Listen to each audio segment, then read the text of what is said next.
मी मग सांगोला तालुक्यातला आहे। आज 3 आठवडे झालं बाजार बंद आहे। माझी जनावर विकायची आहेत, माझ्या शेतीला औषध नाही, माझी मुलं दवाखान्यात आहेत, तरी मला हे जनावर बाजारात कोण घेत नाहीत। ते जनावर मी महागारी नेतोय, पण असं करून मी जर भाग्य नाही तरी सरकारने याच्यावर तात्काळ नियोजन काहीतरी करून आम्हाला मार्गी लावावं, हीच माझी मागणी आहे।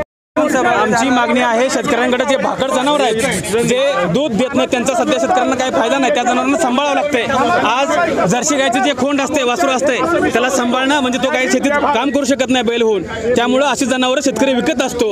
आणि शेतकऱ्यांनी विकल्यानंतर हे जे कुरेश समाजाचे लोक आहेत, व्यापार करतात, असे लोक त्या जनावरांना त्या जर्सी गायच्या खोंडाला वासराला घेऊन जात असताना हे काही तथाकथित गोरक्षक त्या जनावरांना अडवतात, त्यांना जनावरे जप्त करतात आणि त्यांच्यावर गुन्हे दाखल करण्याचा प्रचार करतात। तथापि पर्यायी या लोकांनी व्यापार बंद केला आहे। आज शेतकऱ्यावर या भाकड जनावरांना सांभाळण्याचा भार पडत आहे। हे जे जर्सी गायची खोंड आहेत त्यांचा बोजा पडत आहेत, म्हणून शासनाने खरं तर गोहत्या बंदी कायदा उठवावा किंवा त्याच्यामध्ये स्पष्टीकरण आणावं। जर्सी गायची जे खोंड आहेत, भाकड जनावर आहेत, यांना व्यापार करण्यासाठी काही हरकत नाही असं द्यावं। नसेल तर आम्हाला शेतकऱ्यांना प्रति जनावर सांभाळण्यासाठी म्हणून त्याला 1 लाख रुपयाचं अनुदान वार्षिक द्यावं। जे भाकड जनावर आहेत त्यांना सांभाळण्याची सध्या शेतकऱ्यावर आर्थिक बोजा पडत असल्यामुळे शासनाने कमीत कमी त्यांना 1 लाख रुपये अनुदान द्यावं, अन्यथा या कायद्यामध्ये जरूर बदल करावा।